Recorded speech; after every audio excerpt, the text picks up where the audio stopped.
ಬೆಂಗಳೂರಿನಲ್ಲಿ ಪ್ರಿಯಕರನಿಂದ ಪ್ರಿಯತಮೆಯ ಮರ್ಡರ್, ಅನೈತಿಕ ಸಂಬಂಧದ ಶಂಕೆ ಹಿನ್ನೆಲೆ ಪ್ರಿಯತಮೆಯ ಕೊಲೆಯಾಗಿದೆ. ಬೆಂಗಳೂರಲ್ಲಿ ನಡೆದಿರುವಂತಹ ಘಟನೆ, ಅನೈತಿಕ ಸಂಬಂಧದ ಶಂಕೆ ಹಿನ್ನೆಲೆ ಪ್ರಿಯತಮೆಯ ಕೊಲೆ. ಪೂರ್ಣಪ್ರಜ್ಞಾ ಲೇಔಟ್ನ ಹೋಟೆಲ್ ಒಂದರಲ್ಲಿ ಹತ್ಯೆ ಆಗಿರೋದು. ಚಾಕುವಿನಿಂದ ಇರಿದು ಹರಿಣಿಯನ್ನ ಕೊಂದಿದ್ದಾನೆ ಟೆಕ್ಕಿ ಯಶಸ್. ಸುಮಾರು 17 ಬಾರಿ ಚಾಕುವಿನಿಂದ ಇರಿದು ಆಕೆಯನ್ನ ಹತ್ಯೆಗೈಲಾಗಿದೆ. ಒಂದ್ ಕಡೆ ನೀವು ಯಶಸ್ ಫೋಟೋ ನೋಡ್ತಾ ಇದ್ದೀರಿ, ಒಂದ್ ಕಡೆ ಹರಣಿಯ ಫೋಟೋ ನೋಡ್ತಾ ಇದ್ದೀರಿ. ಚಾಕುವಿನಿಂದ ಇರಿದು ಹರಣಿಯನ್ನ ಕೊಂದಿರೋದು. ಸುಮಾರು 17 ಬಾರಿ ಚಾಕುವಿನಿಂದ ಇರಿದು ಕೊಂದಿದ್ದಾನೆ. ಇನ್ನು ಹತ್ಯೆ ಮಾಡಿ ಕೆಂಗೇರಿ ಠಾಣೆಗೆ ಹೋಗಿ ಶರಣಾಗಿದ್ದಾನೆ ಆರೋಪಿ. ಏನ್ ಸಿಕ್ತು ವಿಷಯ ತಿಳಿದು ಆರೋಪಿಯನ್ನ ವಶಕ್ಕೆ ಪಡ್ಕೊಂಡಿದ್ದಾರೆ ಕೆಂಗೇರಿ ಪೊಲೀಸರು. ಘಟನಾ ವ್ಯಾಪ್ತಿ ಸುಬ್ರಹ್ಮಣ್ಯಪುರ ಠಾಣಾ ವ್ಯಾಪ್ತಿಗೆ ಬರುತ್ತೆ. ಘಟನೆ ನಡೆದಿರೋದು ಸುಬ್ರಹ್ಮಣ್ಯಪುರ ಪೊಲೀಸ್ ಸ್ಟೇಷನ್ ವ್ಯಾಪ್ತಿಗೆ ಬರುತ್ತೆ. ಆರೋಪಿಯನ್ನ ವಶಕ್ಕೆ ಪಡೆದಿದ್ದಾರೆ ಸುಬ್ರಹ್ಮಣ್ಯಪುರ ಪೊಲೀಸರು.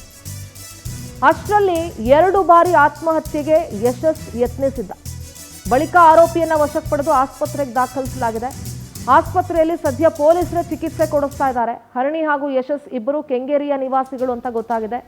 2 ದಿನಗಳ ಹಿಂದೆ ನಡೆದಿರುವಂತಹ ಘಟನೆ ಇದು. ತಡವಾಗಿ ಬೆಳಕಿಗೆ ಬಂದಿದೆ. ಸುಬ್ರಹ್ಮಣ್ಯಪುರ ಪೊಲೀಸ್ ಠಾಣೆಯಲ್ಲಿ ಪ್ರಕರಣ ಕೂಡ ದಾಖಲಾಗಿದೆ.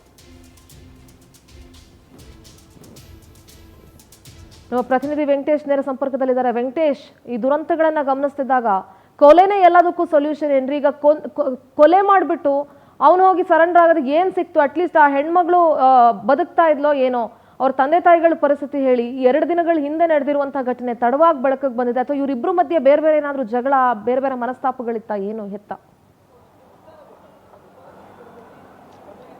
ಸಿಂಧೂರ, ಕೆಂಗೇರಿ ಪೊಲೀಸ್ ಠಾಣೆ ವ್ಯಾಪ್ತಿಯ ಒಂದು ಖಾಸಗಿ ಹೋಟೆಲ್ನಲ್ಲಿ ಒಂದು ದುರ್ಘಟನೆ ಆಗಿರುವಂಥದ್ದು. ಹರಿಣಿ ಮತ್ತು ಯಶಸ್ ಅನ್ನುವಂಥವರು ಕಳೆದ 6 ವರ್ಷಗಳ ಹಿಂದೆ ಜಾತ್ರೆಗೆ ಹೋದಂತಹ ಸಂದರ್ಭದಲ್ಲಿ ಪರಿಚಯ ಆಗಿದೆ. ಆ ಸಂದರ್ಭದಲ್ಲಿ ಇಬ್ಬರು ಕೂಡ ಮೊಬೈಲ್ ನಂಬರನ್ನು ಎಕ್ಸ್ಚೇಂಜ್ ಮಾಡಿಕೊಂಡು ಪ್ರತಿನಿತ್ಯ ಕೂಡ ಕಾಲ್ ಮಾಡುವಂಥದ್ದು, ವಿಡಿಯೋ ಕಾಲ್ ಮಾಡುವಂಥದ್ದು, ಚಾಟ್ ಮಾಡುವಂಥದ್ದು ಹೀಗೆ ಮುಂದುವರಿಸಿದ್ದಾರೆ. ಹೀಗೆ ಇರಬೇಕಾದ್ರೆ ಇಬ್ಬರ ನಡುವೆ ಕೂಡ ಸಲಿಗೆ ಬೆಳೆದಿದೆ. ಅದು ಅನೈತಿಕ ಸಂಬಂಧದವರೆಗೂ ಕೂಡ ತಿರುಗಿರುವಂಥದ್ದು.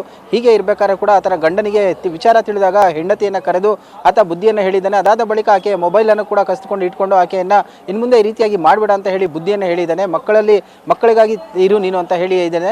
ಅದಾದ ಬಳಿಕ ಕೂಡ ಆಕೆ ಸ್ವಲ್ಪ ದಿನಗಳ ಕಾಲ ಈತನನ್ನು ಅವಾಯ್ಡ್ ಮಾಡಿದ್ದಾಳೆ. ಆದರೆ ಈಗ ಏನು ಯಶಸ್ ಏನಿದ್ದಾನೆ, ಈತನಿಗೆ ಹರಿಣಿ ಸಂಪರ್ಕಕ್ಕೆ ಸಿಗದೇ ಇದ್ದಂಥ ಸಂದರ್ಭದಲ್ಲಿ ಈತ ಕೂಡ ಅಲೆದಾಡಿರುವಂಥದ್ದು. ಅವರ ಮನೆ ಬಳಿ ಹೋಗಿ ಅಲ್ಲಿ ಇಲ್ಲಿ ಸುತ್ತಾಡಿದ್ದಾನೆ. ಇದು ಯಾವುದು ಸಿಗದೇ ಇದ್ದಂಥ ಸಂದರ್ಭದಲ್ಲಿ ಆತ ಕೂಡ ಈಕೆ ನನ್ನನ್ನು ಬಿಟ್ಟು ಬೇರೆ ಯಾರ ಜೊತೆನೋ ಓಡಾಡ್ತಿದ್ದಾಳೆ ಅಂತ ಹೇಳಿ ಈತ ಡಿಸೈಡ್ ಮಾಡಿ ಆಕೆಯನ್ನು ಹತ್ಯೆ ಮಾಡಬೇಕಂತೇಳಿ ಪ್ಲಾನ್ ಮಾಡ್ತಾಳೆ. ಸೊ ಆಕೆ ಕೂಡ ಲಾಸ್ಟ್ ಕಡೆ ಬಾರಿ ಆತನನ್ನು ಮಾತಾಡಿಸಿ ವಿಚಾರವನ್ನು ತಿಳಿಸಿ ಇನ್ನು ಮುಂದೆ ಇಬ್ಬರು ಭೇಟಿಯಾಗೋದು ಬೇಡ ಅಂತ ಹೇಳೋಣ ಅಂತ ಹೇಳಿ ಪ್ಲಾನ್ ಮಾಡಿದ್ದಾನೆ. ಅದರಂತೆ ಕೂಡ ಈತ ಹೋಟೆಲ್ ಒಂದರಲ್ಲಿ ರೂಮನ್ನು ಕೂಡ ಬುಕ್ ಮಾಡಿದ್ದಾನೆ. ಅಲ್ಲಿಗೆ ಹೋದಂಥ ಸಂದರ್ಭದಲ್ಲಿ ಈತ ಮೊದಲೇ ಪ್ಲಾನ್ ಮಾಡಿ ಚಾಕುವನ್ನು ಕೂಡ ತಂದಿದ್ದಾನೆ. ಸುಮಾರು 2 ಗಂಟೆಗಳ ಕಾಲ ಇಬ್ಬರು ಏಕಾಂತದಲ್ಲಿದ್ದು ಅದಾದ ಬಳಿಕ ಆಕೆ ವಿಚಾರವನ್ನು ಪ್ರಸ್ತಾಪ ಮಾಡೋದಕ್ಕೂ ಮುಂಚೆನೆ ಕೂಡ ಈತ ಚಾಕುವಿನಿಂದ 17 ಬಾರಿ ಹಿರಿದಿದ್ದಾನೆ. ಆಕೆ ಮೃತಪಟ್ಟರೆ ಈತ ಕೂಡ ಆತ್ಮಹತ್ಯೆಗೆ ಯತ್ನಿಸಿದ್ದಾನೆ. ಅದಾದ ಬಳಿಕ ನೇರವಾಗಿ ಕೆಂಗೇರಿ ಪೊಲೀಸ್ ಠಾಣೆಗೆ ತೆರಳಿ ಆತ ವಿಚಾರವನ್ನು ತಿಳಿಸಿದ್ದಾನೆ. ಈ ಒಂದು ಲಿಮಿಟ್ಸ್ ಕೂಡ ಸುಬ್ರಹ್ಮಣ್ಯಪುರಕ್ಕೆ ಬರುವುದರಿಂದಾಗಿ ಆ ಪೊಲೀಸರಿಗೂ ಕೂಡ ಮಾಹಿತಿ ಸಿಕ್ಕಿದೆ. ಮಾಹಿತಿಯ ಆಧಾರದ ಮೇಲೆ ಆತನನ್ನು ವಶಕ್ಕೆ ಪಡೆದು ನಂತರ ಏನು ಆತ್ಮಹತ್ಯೆಗೆ ಯತ್ನಿಸಿದ್ದ ಆತನನ್ನು ಆಸ್ಪತ್ರೆಯಲ್ಲಿ ಸೇರಿಸಿ ಚಿಕಿತ್ಸೆಯನ್ನು ಕೊಡಿಸಿದ್ದಾರೆ. ಈಗ ಪೊಲೀಸರು ಕೂಡ ಕರ್ಕೊಂಡು ಬಂದು ನ್ಯಾಯಾಲಯದ ಮುಂದೆ ಹಾಜರುಪಡಿಸಿ ಈಗ ಮತ್ತಷ್ಟು ವಿಚಾರಣೆ ಅವಶ್ಯಕತೆ ಇರೋದ್ರಿಂದಾಗಿ ವಶಕ್ಕೆ ಪಡೆದು ವಿಚಾರಣೆಯನ್ನು ಮುಂದುವರಿಸಿರುವಂತದ್ದು.